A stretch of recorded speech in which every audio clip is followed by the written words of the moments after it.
for him to leave in January. It didn't happen. He's there to stay, and the signs were there that in the summer he was going to leave. But that defeat to PSG over the weekend was massive. So what is next now for the Italian? The news concerning Manchester City might be looking at him. United don't have a substantive coach as we speak, might also be looking at him. And the biggest of them all is Tottenham Hotspur Football Club. Good morning, Peter, Samis, and to everyone who has joined us on the show this morning. Well, for me personally, I think he should fight, his agent to fight for a place at Tottenham Hotspur as the interim coach, not as the full-time coach now. Get the interim coach at Tottenham Hotspur. They are still in the UEFA Champions League. Get them back to maybe the top 6 or the top 7 in the Premier League. And then teams would come calling at the end of the season, because there would be a lot of manager change at the end of this season. Right. And if you get the interim job, you can walk again. All right, thank you so much, Olapo, for that. Samis, let me come to you, and we'll talk about English football as it happened last time. But before I get to Samis, let's get straight to London for the BBC Premier League updates. When we come back, we'll take a look at in the Premier League. Games were held in London. Yes, I say London. West Ham against Manchester United was the last on the menu last night. Maybe they kind of saved the best for the last. Take a listen to the BBC with Molly Stevens. When we come back, we'll also talk about the cup games that happened in Italy. Napoli is Como. It says Fabregas. But first, the BBC. BBC Premier League update from the home of Premier League football.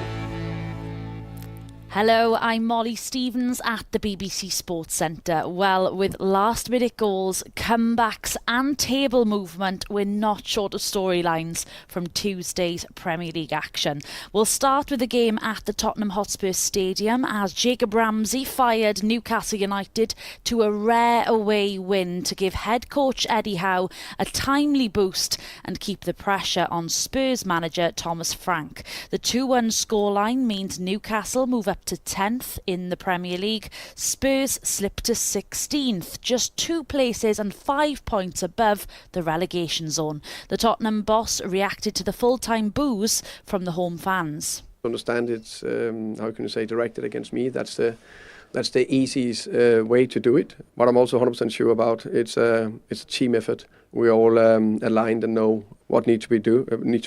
And the next thing I can promise is that I will work very hard every single day to do everything I can to turn around with a lot of other good people.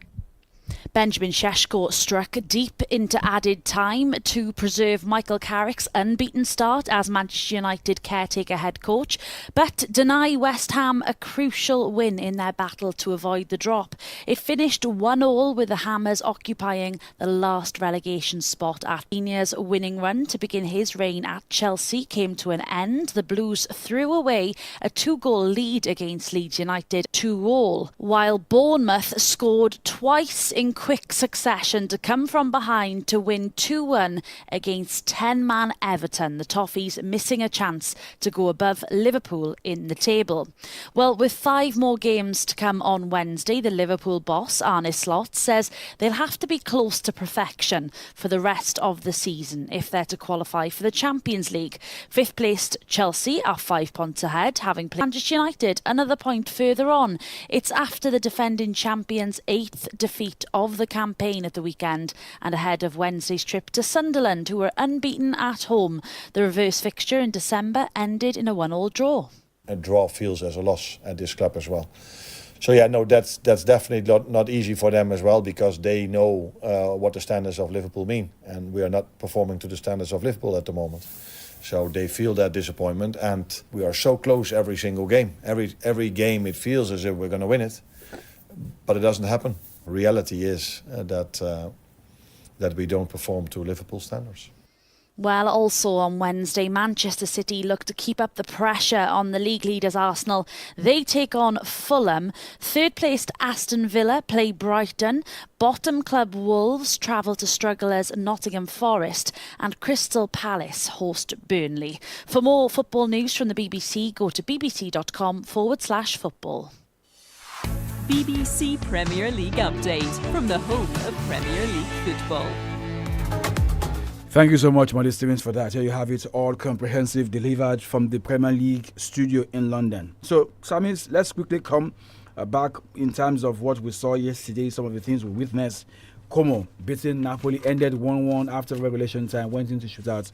And Napoli lost by 8-9 on shootouts. And one of those penalty takers who lost yesterday was Romelu Lukaku for Napoli. So it means that Cesc Fabregas is leading Como to the first semi-final since 1985-1986. What a season Cesc is having, Samis.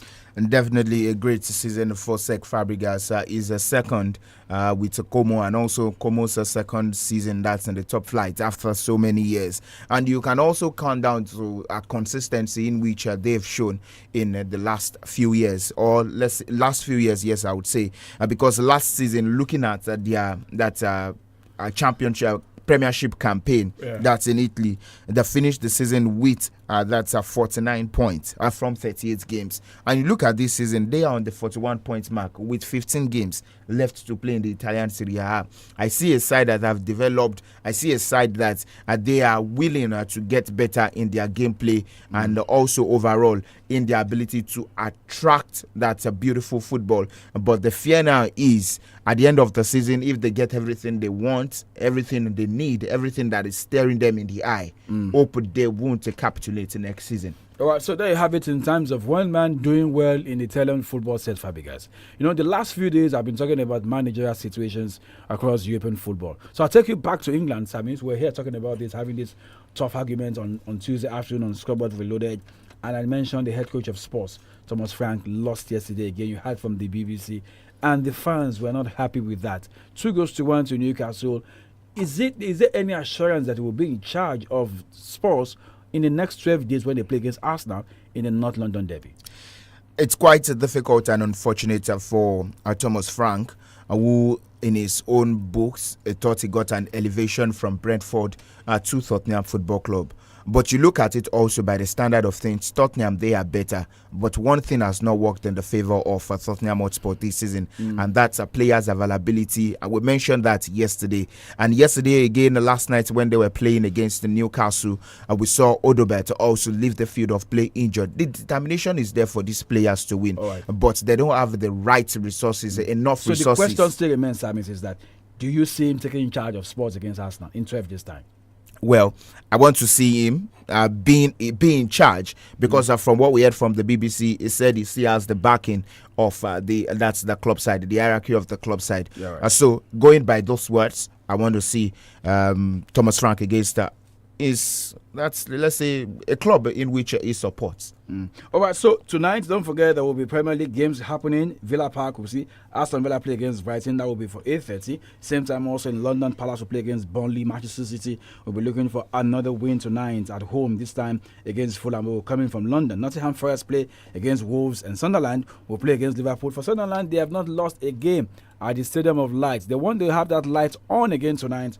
One afternoon, we should talk more about this. There were cup games last night in Germany. Freiburg went to Hertha Berlin, the capital, and they won on penalty in that game to secure a place in the last four of this year's German Cup. And tonight we'll be seeing the heavyweight quarter-final game between Bayern Munich and RB Leipzig. So talking about cup games tonight also, we're going to see the first semi-final game of this year's Copa del Rey. It's going to be the Basque region derby between Athletic Club Bilbao and Real Sociedad. And of course on Wednesday we'll see Atletico Madrid play against Football Club Barcelona. What will come in the afternoon time is hopefully we'll have you around. We should have more time to talk about all of these happening in the world of football. So one more thought before you go for 30 seconds. Chippa United, they've told Stanley Wabali, or both parties agreed to go their separate ways. And I thought Stanley Wabali have a plan in mind, but in his interview yesterday, he said, you know what, I don't have any club for now. In 30 seconds, Samis.